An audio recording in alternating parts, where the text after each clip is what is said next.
Hi there, Glocal citizens. Welcome back to the podcast that inspires a borderless mindset around manifesting a new world. I am your host, Florence Adu, coming to you from Accra. I've now been back for a little bit over a week, and I'm happy to be returning to Kenya in our conversation today. I'm so excited because my guests this week I met at the Africa Media Festival, which was an awesome experience. It's put on by Baraza Media in Nairobi. It was a beautiful space in terms of it being the National Museum and the Botanical Gardens in Kenya. So I was just reminiscing about that time as I was preparing. And I'm like, yeah, that Kenya I'm coming back. And part of that coming back is this conversation and this artist that we're going to be talking to. So let me get to her bio and then we'll jump right into the conversation. She is a futurist, artist, and creative synthesist, reimagining African futures. Distilling over a decade of global interdisciplinary practice, she positions art as a tool for education, translating complex ideas and accessible experiences that advance African storytelling while progressing digital ecosystems and financial literacy within the context of emerging technologies. Take note, folks. That's deep stuff. Through Area Nyaga, her world-building framework informed by the Maasai Return Saga and her seminal Maasai series, she situates indigenous African identities within expansive futuristic landscapes through her signature visual language, AI, and that's A.EYE, African Eye. Working across speculative art, immersive environments, and narrative design, she develops cultural and digital infrastructures that expand how futures can be imagined, understood, and built. Her work is guided by a defining inquiry. What becomes possible when cultural heritage informs the futures we shape and the narratives we carry forward? Sana and Njeeri, welcome to the podcast. Thank you so much, Florence, for having me. It's quite a pleasure to connect from the festival and to having this conversation. Yeah, I look forward to answering some of the questions during this talk and just how much we can expand our different perspectives. And I'm happy to be here. Yay. So let's get started. Let's jump right in. Where are you from? Where are you local? And what is your craft? My name is Sana Njeeri, formerly known as Njeeri. And I say this to add context into the people who would see my work from my previous years. And now pivoting into this new name. I'm going to talk about it more as we go on to it. I am originally from central Kenya, but I call myself local from Nairobi because that's where I have, that's where I came to school. That's where I have honed this craft at. And I feel like being in the city opens up opportunities to expand ideas maybe further than you would when in the grassroots.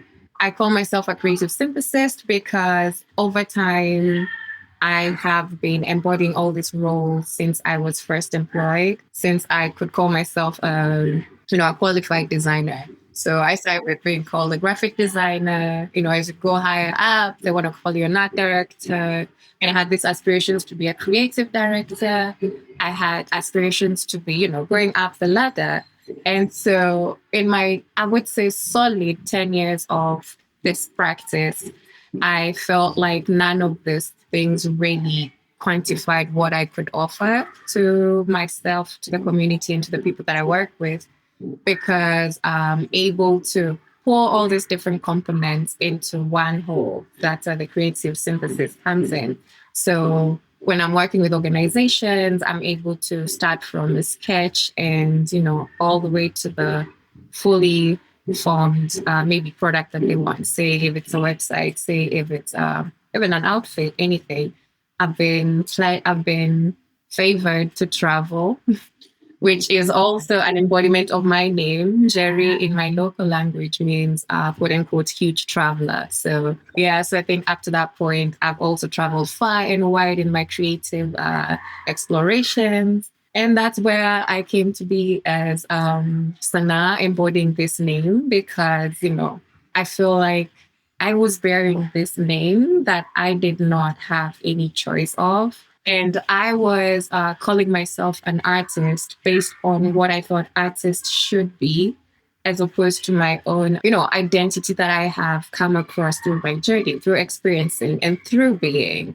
And then I felt like I had, I took the honors to name myself with a name that I feel like my work and my journey has given me, because Sana means art in Swahili. And also, in extension of, I like making sense of things, even though we don't need to give everything sense. But San as a borrow from the San people, the first indigenous people in SA, way before the Khoisan. So the San were known as the artist creators. When you go to, yeah, the rock art in the Drakensberg Mountains is attributed to the San people. So they might, they could be the first artistic people that or the first artistic expression we had. And I was like, as an indigenous, as an artist who really focuses on preservation of indigenous cultures, indigenous ideas, I was like, there it is. So the hyphen in my name is to represent me as an indigenous person who is, I think my goal is to, really take back people to the roots, because that's where the answers are. So I was like, oh, voila, here's a name I can live by. So I love it. yeah, then with all that, here I am as the Njeeri, and it's really such a pleasure to, introduce myself. This will be the first time I'm publicly, like embodying that name like fully. And so yeah, it's really just a great time to speak with you. Yay. Yeah.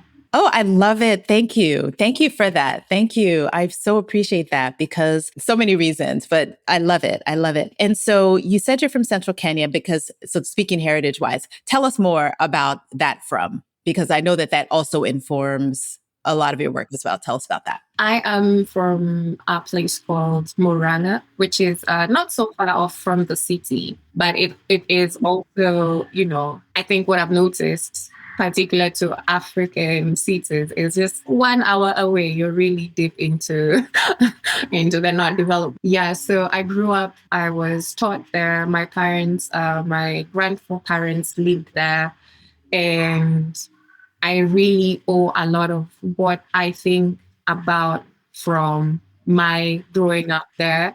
And I didn't have an understanding of how important growing up there was going to be to my journey, because I grew up, I was raised by teachers.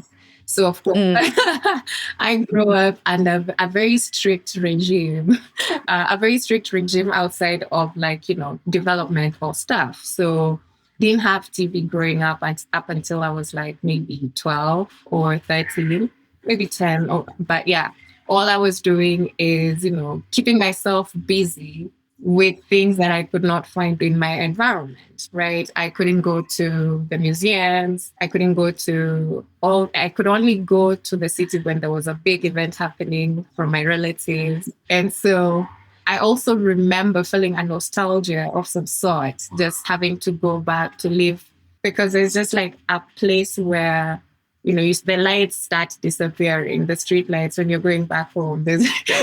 And you're like, oh man, I don't know when I'm going to see, all the bright lights. And so I knew like I'm a city girl at heart because of all the books that I was reading.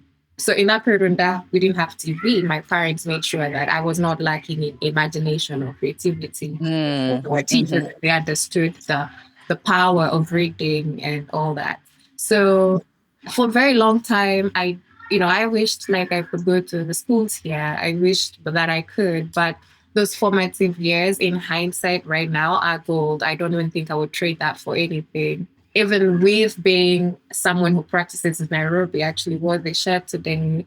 I love it. Yeah, I was keeping it out.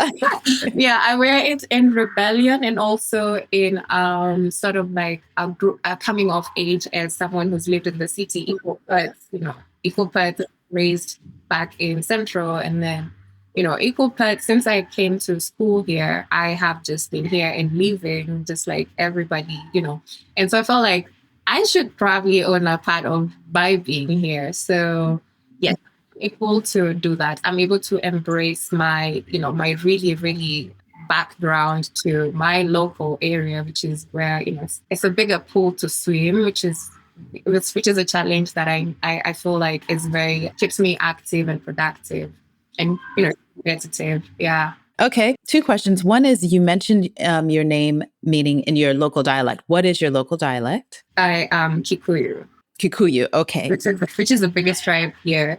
For everyone who's not you're listening. She's wearing a T-shirt that says Nairobian, and so tell us more about your specific Nairobi because Nairobi is such a big city. There's so many different areas. What's your local hood like? My local hood is it's an intersection of the city and still an intersection of the lesser developed area because I still crave greenery. I crave Yes. seeing the organic markets. I still, I crave having that within arm's reach. And I'm just so lucky in that intersection, definitely between Kiambu County and Nairobi County. Kiambu County really gives me part of like what reminds me of home.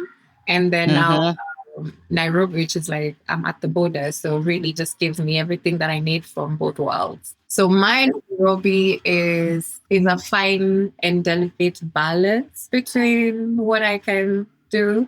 So it means that when I need to go to the parties, when I need to go see what's happening in the art environment, I'm able to do that.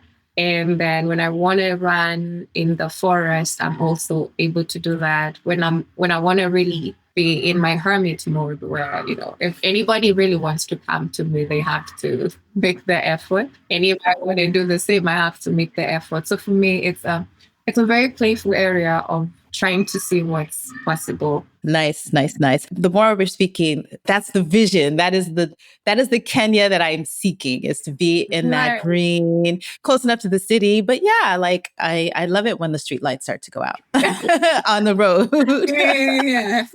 Yeah. So you're starting to get closer to nature. So tell us now, a daughter of educators becomes an artist. How does that happen? Oh my goodness. First, my dad was a very prolific figure in my community growing up because it's also very tiny. And every person who probably went to the school where he taught, where majority of people could afford school where he taught. And then my mom for her, it's just like it's education or nothing. So first I had to read. It was not even a choice.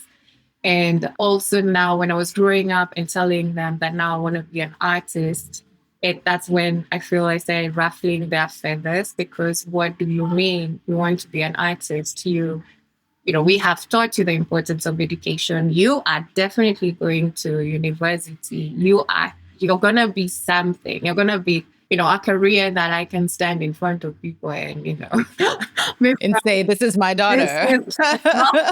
She's a lawyer. She's a judge. She's one of really well regarded careers. And so I had that fight in me, luckily, because I think I knew I wanted to be an artist since I was growing up, which is something they passed down to me as educators. Then I guess what I should have mentioned in terms of like the educators that I had before me growing up was the gap between me and my closest sibling is 10 years. So, oh, wow. Yeah. So you're like an only child. Yes. Pretty much. Yeah. And yeah, and they taught me a lot as well. So I actually learned the art skill from them because my only way of bonding with them was looking at what they've done in school because I definitely can't be out there playing with them.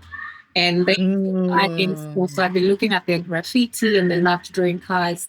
And my brother, who actually studied architecture, loved drawing buildings. And so my way of connecting with them, learning what they have learned. So it's just been like, I'm a beneficiary of like really much ChatGPT. I had ChatGPT before everybody else did. Yeah. You're an early adopter. Yeah. And so becoming an artist was hard, of course, for my mom because I remember the first intake was in May. It's usually in May for the unis. And then the first batch of people went to college, and then that was me. And like the next intake is in September. And when September comes, you better be ready with a serious degree. But then I think she could see just how stubborn I was about it because she just told me if September comes and you still want to do this, then I guess we have to because then we can't have you staying at home. So I managed to sneak in by saying I'm going to go to college, but it's going to be for art. So I catered to their needs as educators to have a daughter who's gone through the school system and finished by also waiting for what I believe would keep me focused in school because I knew what I wanted. So I knew I was going to be focused on that at least. So, yeah, I guess that's where I arrived at that. Yeah. Nice. Nice. Nice. Nice. And fortunately you had understanding parents who probably now very much support you because you've kind of full circled it. Like you've into the education piece Yeah. as well now. Yeah. Yeah. Yes, it is. It's lovely that you mentioned because Mhm. I think I was talking to my mom about this project that I'm working on, Area Nyaga, that you mentioned in the Yes. intro. And I don't think she quite understood what it meant until I had a moment with her the other day and I was telling her everything. And that's exactly what she said. She said, "Oh, wow, you became my teacher." Yes. Yes, because the work Yeah. ideally that is set out for Erenyaga is, passing on skills that will help people grow, sort of like grow sustainably. And, digital literacy is, it takes a lot of like patience to pass on the knowledge and all that. So yeah, she came to that realization and I think she was finally happy about Exactly. yeah, like you Yeah. became a Yeah. part of me. You're not a part of me. Like I see. So yeah, I mean, my journey has just been just a journey of discovery and Mhm. also a journey of like going back to my roots and seeing how they have informed what I have become. And it's now looking back at all those things that I was fighting, not knowing that there were, we were fighting about, let's say, with my parents, and not knowing that at the end of the day, what's meant to be will be in whatever form or shape that leads you there. I don't, didn't necessarily have to go to this college, but, Yeah. Yeah. yeah. It sounds like it's taken finding a common language of conversation around it and how. And so I want to ask you now, I usually ask why the where, but we kind of covered that already of how did you come to be living and working and playing where you currently are. Yeah. But let's talk about why the where of Area Nyaga, because that's a whole world that you've built. And so tell us why the where, how, what, tell us all about it. Right. I'm around 2018, 17. This is now taking us back into the source. The source is I'm into the source. So Yes. when I went to college, of course, my mom her warning was, okay, now when you go to college, I want you to make sure you're not those artists that sell art by the roadside. Nothing wrong with them, but like that is the that is the image that people had then of artists, people who have to really struggle to sell their back and selling stuff that people don't necessarily want. And I think for her fear of me saying that I want to become an artist was that image. That's the image she had, which is a correct and real image because that's, 2 meters down the road, I'm going to see that. And so to fight, I wanted to find some sort of like blue collar ish, like, I mean, white collar job because, art is now not really something, just to speak on large stages about. And so my fight for that was now becoming a graphic designer, which felt like also a compromise between being a creative and having a steady job with a steady flow of income and able to, navigate life like everybody else doing 9 to 5. And it was in that moment that I realized I'm still not where I need to be because even when I'm creating, I am not creating for me. And that came also with, after years of working and realizing design is not art. Design is a science. Design is a language. Design is a problem solver. It's supposed to say to solve the problem for the the product owner. And, it doesn't matter how brilliant you think you are, at the end of the day, their goals must be met and they'll be met through the most effective design approach. So I quickly realized that I couldn't really express myself through, especially being employed as a designer. And that's when I started doing my own, like, I went from working at a creative agency, realizing that I wasn't gonna what I thought that was gonna give me. And then I went on to do let's say corporate job, but still a designer. And then it was the real 9 to 5 I ever had, because at 5 o'clock you've clocked out. And I'm at home just staring, because I was so used to being in a creative agency, which is like maybe a 24-hour gig. And so at that moment, I realized that I needed to fill my time, and that now I had the window to do art, day job, get my money, be able to pay rent without struggle. And then in the evening, because I've already created this working sort of culture of, grind till I die. But that's so I was able to start creating art pieces. And when I first created I remember when I created those art pieces, I put them on Instagram. It was not for anything, it was solely for me. It didn't even, it, yeah. And then one day I woke up and my Instagram is just blowing up. And I'm like, what's going on? And then I woke up and my cousin is like, you have to check Instagram right now. And so I go and I'm like, oh, CNN had posted that story. And then BBC had posted, and then it became like a domino effect. It's like, it started with, I think it's a very local blog, which that's why I feel like every person that you have a conversation with is important. It started with like my friend who was just doing a blog about the art scene in Nairobi.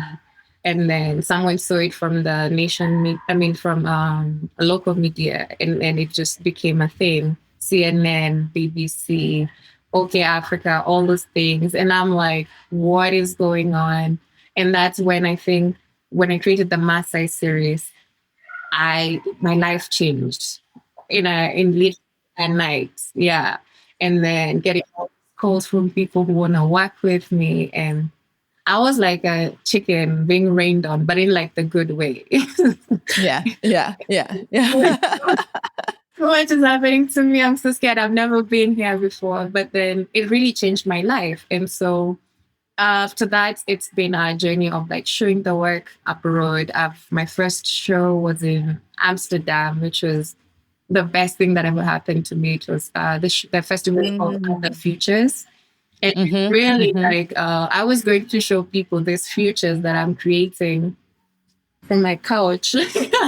And I was introduced to this new world of how else we can express what we create, because it was like a format of expression that I had also not seen here locally. Yeah, it really opened my eyes into what could be. And then, thankfully, it was a way that really aligned with, it was really resonating with why I create and what I create for. And then going on to be included in conversations about the space race that sometimes I'm like, I'm happy to be here, and that my image really helps, contribute to this conversation. So I have been able to experience this work through unimaginable ways. Like, yeah. And so it has meant so much to me. And then last year was the 8th anniversary, and I was like, wait, I need to do an anniversary showcase for this work, because obviously it means so much to me.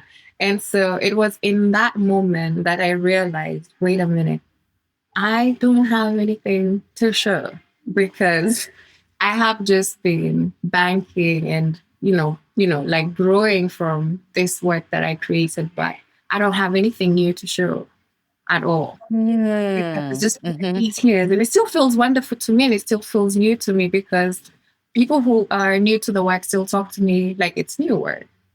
Yeah. So it's still very, but the people that I have who know me from that work. So if I had to call them again, it would have to be, and that was like the time of reckoning for me. It was like, wow, I I need to do something, and I need to make it make sense, not just to me as I'm showing people, but to also maybe somewhat spread the seed of what I have experienced through art. Like, this is a testament to what is possible when you just like follow your dream. So I realized that's why I really wanted to do exhibition anniversary in the first place. It meant so much to me that people need to know that following their dreams can also like be the solution to their problems. And so I in that moment, that's when I found the idea of expanding this into a universe. And so I started thinking about how do I extend this story? How do I, and without losing the original meaning, the intended meaning of it. And I was like, oh my goodness, let me think, let me think. And I was also coming into a new journey, a personal journey of understanding who I was, because I had gone through a time too before that. And when I was now experiencing different ways, I went for a hike once in Mount Kenya. And Mount Kenya was originally called Kirinyaga, which is the mountain of the white caps. That in Kenya is actually a distortion of saying Kirinyaga because, as they say, the colonialists wouldn't pronounce the name Kirinyaga, so they just say Kenya. So Kenya is a corruption word. And so for me, even in my Substack where I write about my trip to Kirinyaga, also reference the book by Ngugi wa Thiong'o called Facing Mount Kenya. So I said Facing Mount Kirinyaga. And the Maasai series, which is a representation of the Maasai people, are, I think, the peaks in Mount Kenya are named after prolific Maasai people. Like there was a Maasai Laibon called Batien, and Batien is the tallest peak in Mount Kenya. And so when I was there trying to bring this story together about the Maasai landing in Kirinyaga, I just realized at that moment, it's like the story was already written because I don't have to justify Maasai people landing in a very central, like unknown land. And it was that time that everything opened and Irianyaga was formed. So Irianyaga became the land where the Maasai would return after their space expeditions. Of course, with the time they spent in space, could be whatever years, but all the knowledge that, as they're sitting in space, meditating, experiencing and exploring, all this knowledge and intelligence is coalescing. And so when they return to share it with the people from the mountain, and then it just spreads out as a seed, which is, I think for me also like aligned with the times because we're just in we're in the new age and there's a lot of people with skills, but then don't know what to do with their skills. It's like answering to the question of, when I think about it, people say there is XYZ internet proliferation, but then what are people doing with this internet? Like, is it gonna be like fine? Yeah, it's a good thing. It's at 60 or whatever percent, but of that 60%, how much of it is being used to growth and development? How much of it is being aligned to our vision that we have for ourselves? And so it was at that moment that again, I live at the intersection of things. I brought this two ideas, and now I've been able to show people a totally new idea that I didn't even think I had it myself, and that's how it landed. I love it. So tell us, because you've kind of hinted at the Maasai series, tell us more about, because that I think is how you emerged as a futurist, right?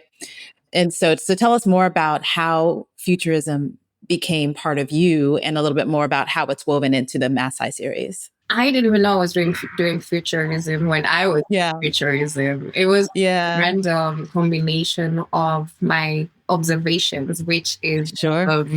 I think like when I look at the Maasai people, they're just really fascinating because they really live in their own world within this, and they somehow manage to do that. To some people, they look like they don't know what they're doing, but when you really look at it, it's just like they're really onto something. They really are, and so I really find that sidelining very misinformed because you're sidelining and making judgments about a whole culture that could be the one that helps us answer so many questions because they are the cultural holders. They have held on their tradition despite And like Nairobi has been said to be the fastest at adopting technology or adopting Western ideas.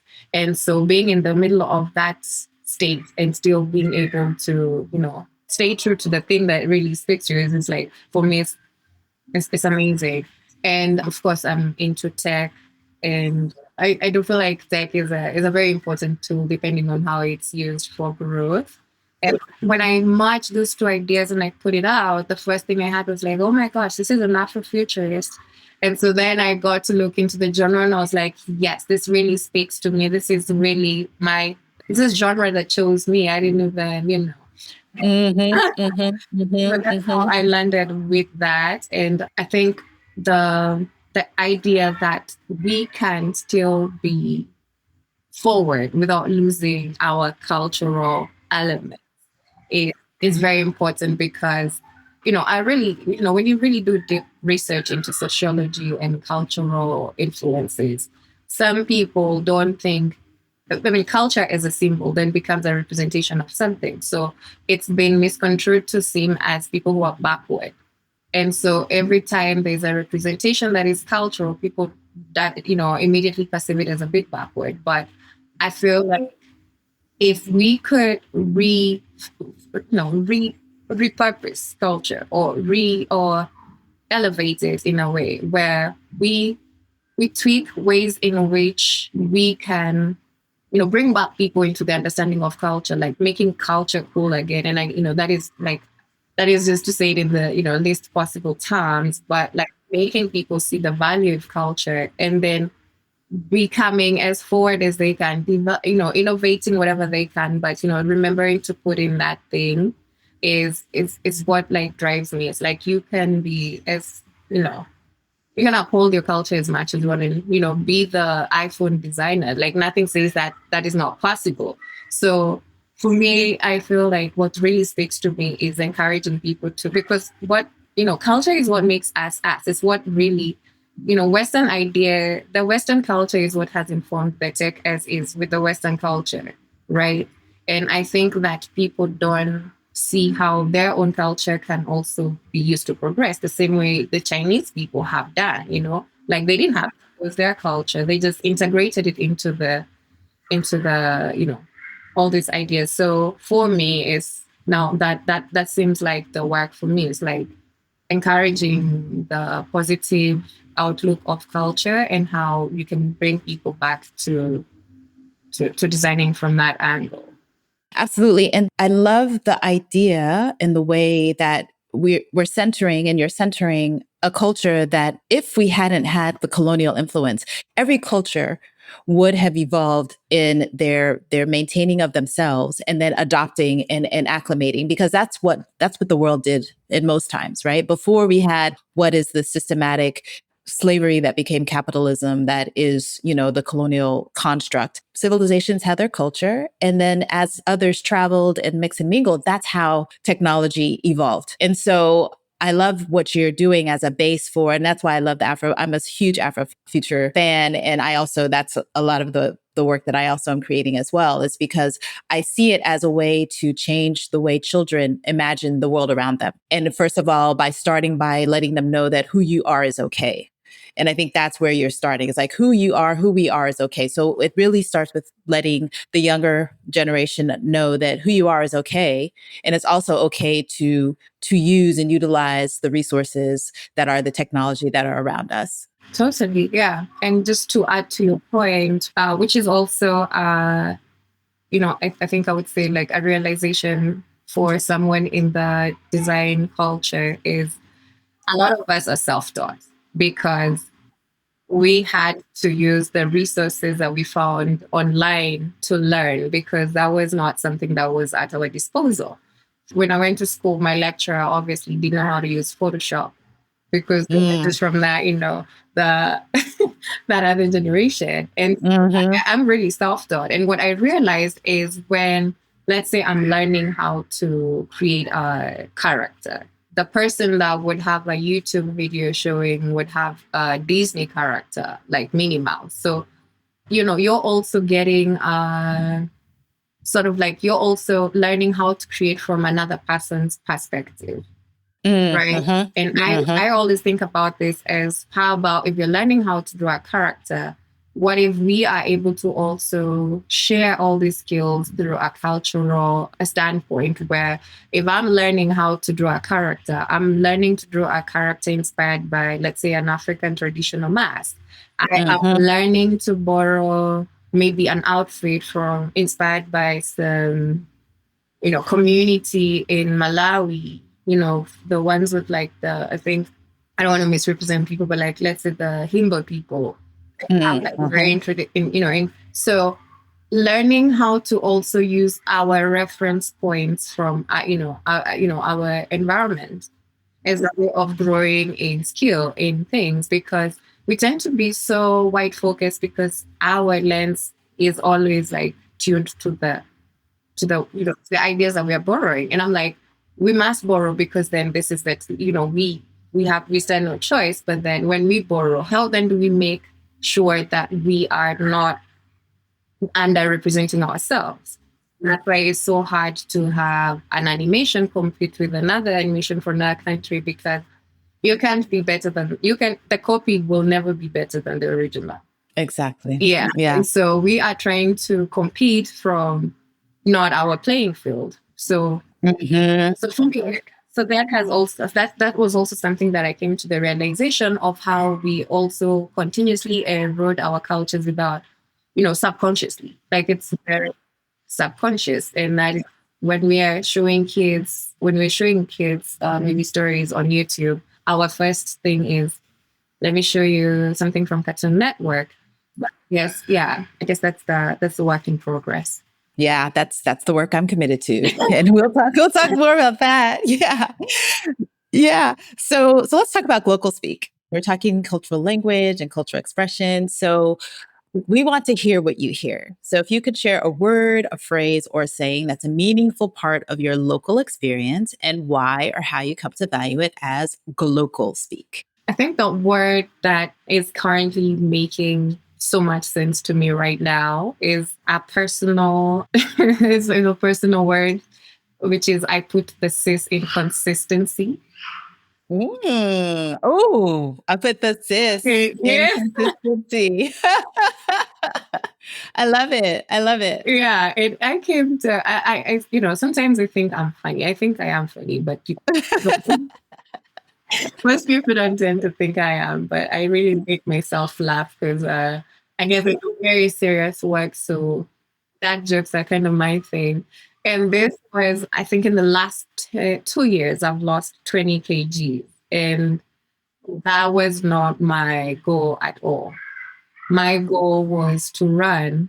And then in the running consistently, I have been able to see the power of consistency. It has, the way my body has transformed has sort of been like a physical embodiment of this word that I live by. Because in just seeing how my body has changed through consistency, and it's just through, honestly, I didn't have as much goal to get here.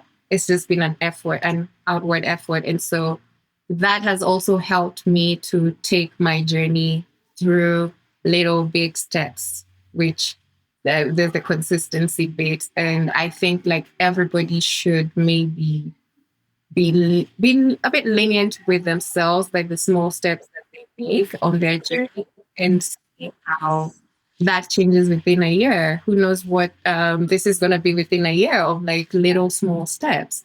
And once I came up with the Area Nyaga project, I realized it was gonna need a lot of like money to actualize this, because then it needed to be a thing that represents that sort of vision. And then when I did when I was doing all the applications for grants to sort of like put this vision to life, I realized I might wait forever. And so I started with small, consistent salons where we talk about this work and bringing people on board onto the vision and what it is. So Erenyaga in itself has expanded again from little consistent steps. So now it functions not just as a world building narrative, it also functions as a state of mind, which is inspired by the Batian philosophy. And as I mentioned, the Batian is the tallest peak in Mount Kenya.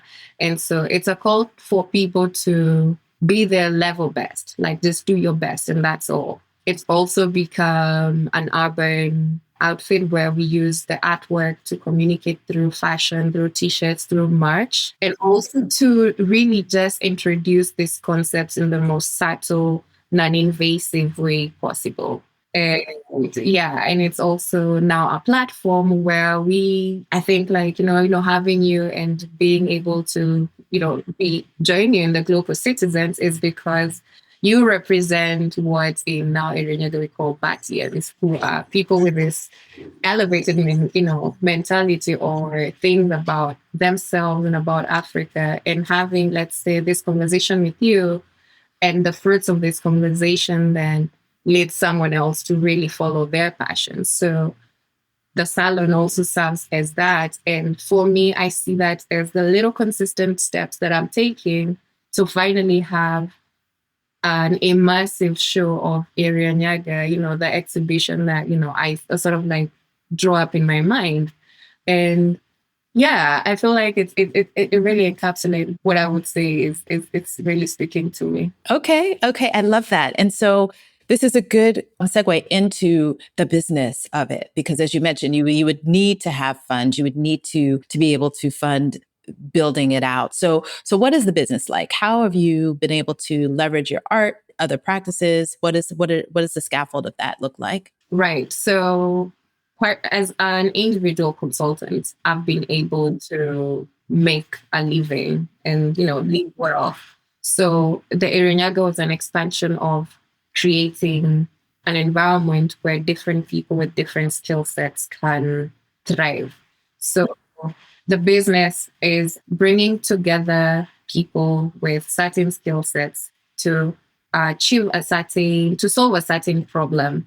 In leveraging our different skill sets, then we're able to do bigger, faster, and in a more collaborative way, which is also an embodiment of our Ubuntu spirit, right? And so the business is still continuing with like the creative services, like, we're helping brands design from, with an African tone. Like, if you're coming to Nairobi and you want your brand to speak to Nairobi people, as the people who understand culture and as the people who have honed the skills to make your brand work here, then we're able to really give you something that offers you value and also, keeps on, it's all, working in tandem with the whole concept of getting to a future where we all are aligned with. So in the business of it is like forming a creative agency that does that, works with brands to create that, but also having digital Skillshare workshops where we just create new and fun ways of teaching people. So instead of having the regular classroom ways, it's like we are using art, my art, and other people that will come on board to dissect these themes, because we realize just how I realize how instrumental that is as a tool. Mm-hmm. Art will communicate where language fails, definitely. Art will meet the person at the point of vulnerability or at their point of conceptualizing or understanding things. What I mean by that is when I show my work, people tell me things about that work that I never anticipated. And I'm like, I guess that's correct. So also using art as very airy way of getting people to talk about what they think about the world, what they think about their work.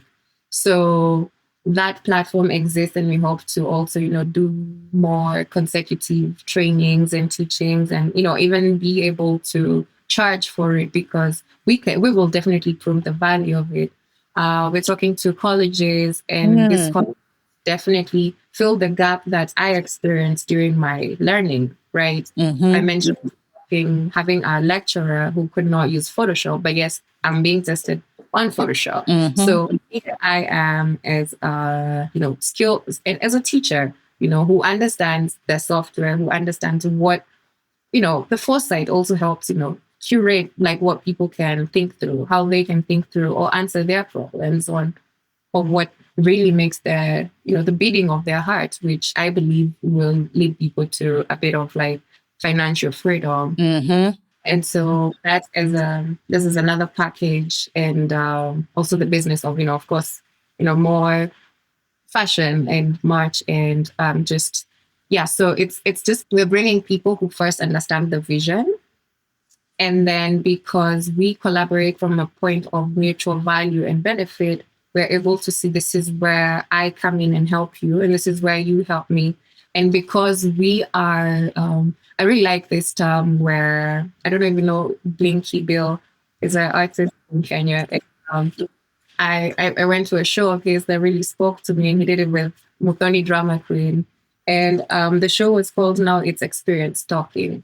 And basically, what that meant was at this point, I've worked so hard and I know what I'm bringing to the table. So, it's that thing that makes people confident about what they're building. That makes, that really gets us this progress. So for me, it's just Collaboration.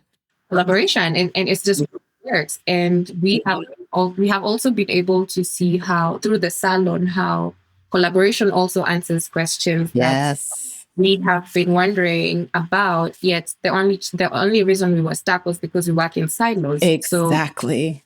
So when I had the first salon here, we were talking about storytelling for the future and how artists can use emerging technologies to sort of keep on telling their stories. We had Black Rhino Studio, who have a VR studio based here in Nairobi, and it's a place where people can go learn how to build new skills.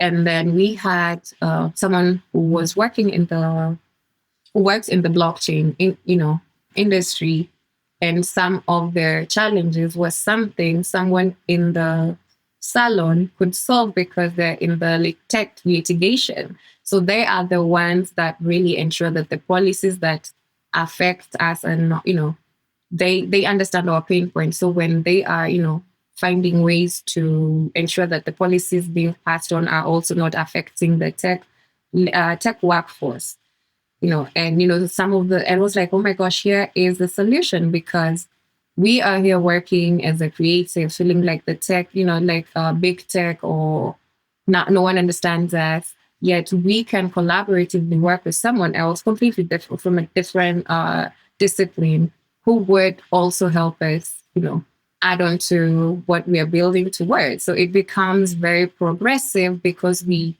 might not have the same skill sets, but we have a common vision. And that's all we need, a common vision and each trust in the work that we're doing. Yeah, I think you said it when you said a place of common value, because that is what is the root of being able to build, because we've all understood that this is the value that we're building on. So that's a great model. And I think that is the model that will change our mindsets from this capitalist mindset as well. Right? Because these things get done when we're not thinking about money, when we're not thinking, not necessarily in that way, but when we're thinking about how do we change our communities with the types of tools and experiences that change the mindset that then builds an ecosystem that works. Yeah, that is sustainable for all of us. Yeah. Yeah. Wonderful. Okay. So I think you kind of talked about it a little bit, but I'm going to challenge you to think of another one. and this is what is your mindset hack? How do you hack your mindset? How do I hack my mindset? I don't know if this is like a reserve for everyone, but I do know that I have always, since I was younger, I always kept on saying mind over matter, mind over matter, mind over matter. And I don't even think I knew what that meant when I was saying it. There was a message there. So my mindset hack is tricking your brain, because my brother always said that the brain is the most malleable thing that you have. It's the one thing that you have control over. Until it has control over you, then it's a whole different story. So my mindset hack is actually ensuring that my mind is in the best form possible. I went through a season of after all the highs and lows from, being all over the world, showing my work and being, getting everything I think I desired, and then realizing that I still wasn't living because I was doing the things that should be done, but not for me. I was not doing them. And so that is when I think my mind broke. And it's okay to say that, I guess. I don't know. Then I really had to conquer my mind from the pits it had gotten to. And it was through, again, consistency, little steps towards what it is. Like I woke up today, and today I'm just going to do what I need to do for today. And it's going to be enough. And tomorrow we do it again and again. So when I was able to pull myself out of that thinking, then I had to go in depth into learning how to sustain it. And to sustain mind is also to learn that the let me just say the mental, physical, and the spiritual. Those three make the I think that the main components of how we exist well. And if either of them are not strong, that's as strong as you can be. And so for me, it's now like ensuring that I'm physically fit so that my mind is fit, spiritually enriched so that my mind is also at rest. And I think the misinformation or what I had to unlearn was the mind is not mental. It's not like stuff, that you're intelligent, that you can quote the Quran, the Bible. The mental is what you think about yourself. The mind is like who are you? What drives you? What is the connection you have with God? That is the mind for me. The connection with God is the mind. And so that has been the hack, knowing God, so that I have a handle on my mind, and then everything else becomes whole. Thank you for sharing that. I think we appreciate it.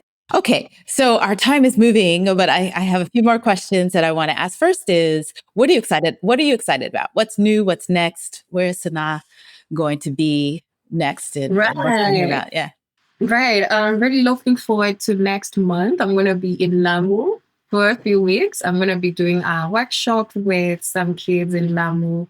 And I'm really excited about it because when I first went to Lamu, when I visited this children's art center, they were doing tie dye. And I think before that, they had done some printing.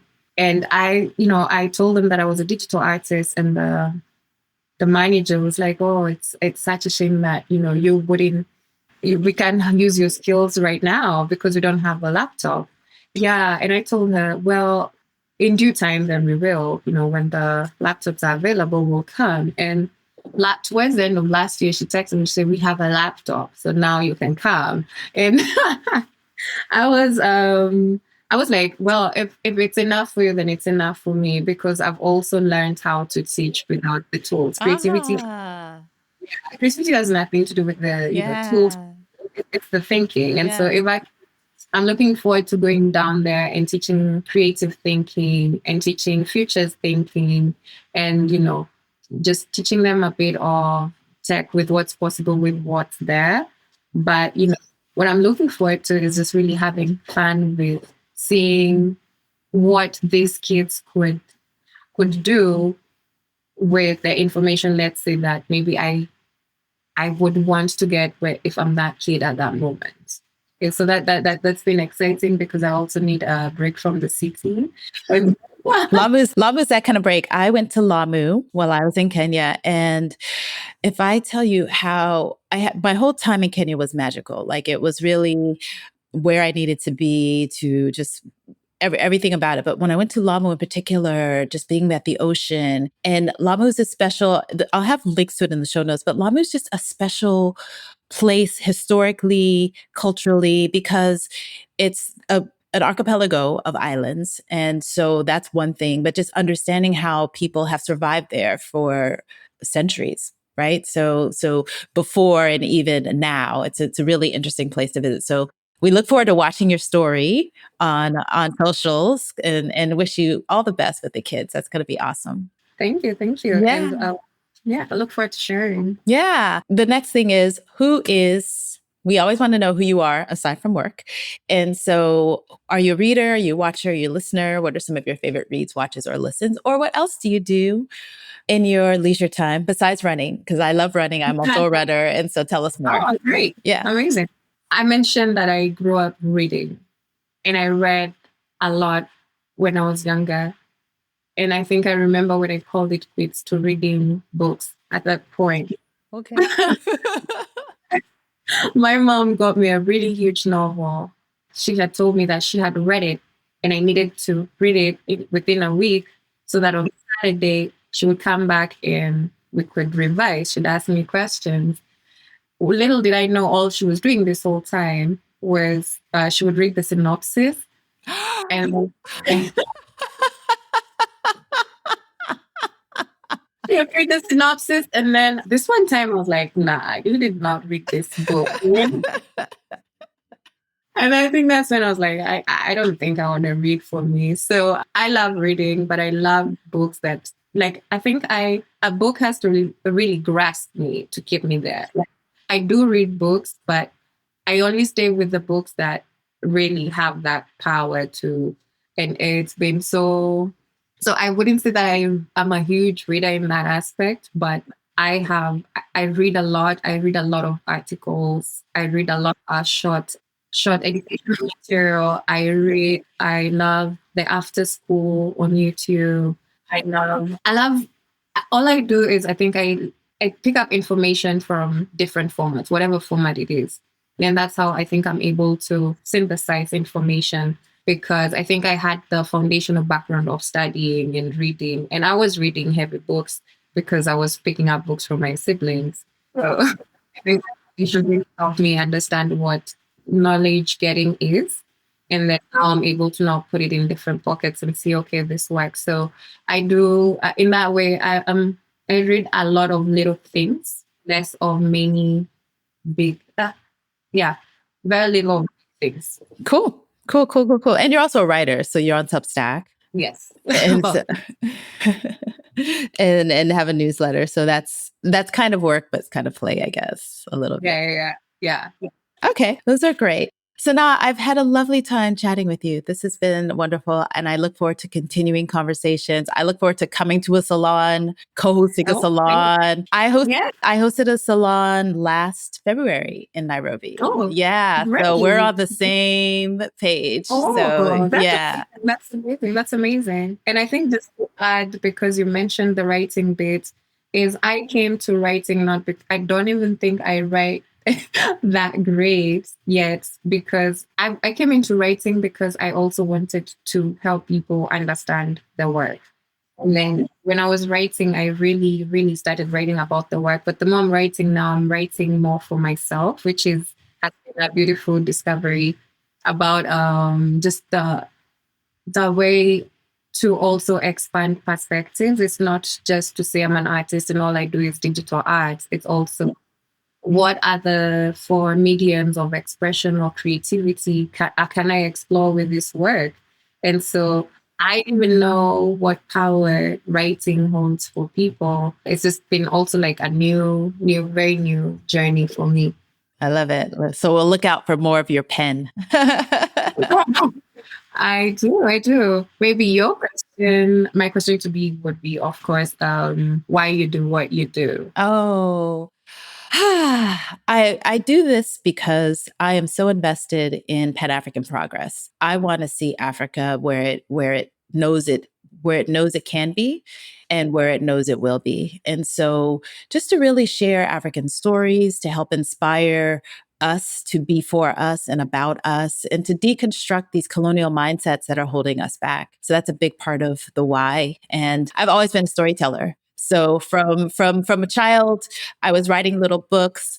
I remember when I was in grade school, we had a public television station that had something called the Super Six School News. So they went to schools across the city, and I was one of the newscasters for my city. So that was a fun experience where I was a broadcaster. And so I think I've just been creative and expressing myself. And, I went the traditional route and became an engineer, that whole African parents thing, which is valuable. I can't say that I don't. I appreciate that I have that problem solving mindset. But in my heart, storytelling is where I know that I am and will be for time to come. Amazing. It's been really lovely chatting with you too. Yeah. Thank you. I thought 1 hour was going to be daunting, but it just flows. It just flows. Yeah. Exactly. So do you have any last thoughts before we go that you want to share with our listeners? I think I have shared quite a bit, but what I always tell people is to be themselves. To be free, you have to be yourself. Because I am furiously, I'm a positive thinker, I'm a dreamer. And I do believe that if we can if we can do that work for ourselves, and then the next person does it for themselves, then we will have the community we definitely want. It's not a matter of too much deconstructing, like a lot of what we've been fighting, but now constructing, like that behind and start constructing. I feel like we've tried to run away from things, and I think we can just stop and look at if it can work for one person, it can work for 1 million people, and then but be yourself. Be free. Those are wonderful parting thoughts. Thank you so much. Thank you so much. Thank you. All right, Glocal citizens, this has been another episode of the podcast. You can catch us Tuesdays with new episodes at glocalcitizenspod.com or wherever you get your podcast. Please like, share, subscribe. Leave us up to a 5-star review on Spotify, on Apple Podcasts, even on YouTube. Please give us a thumbs up and check out the show notes. They'll be very rich. You'll find all the places that you can find Sanaa and Sanaa's work. And thank you for joining us for another episode in our Women's Her Story Month series. We're loving bringing you these stories of dynamic women who are doing work that's impacting so many lives. So stay tuned. And until next time, bye for now.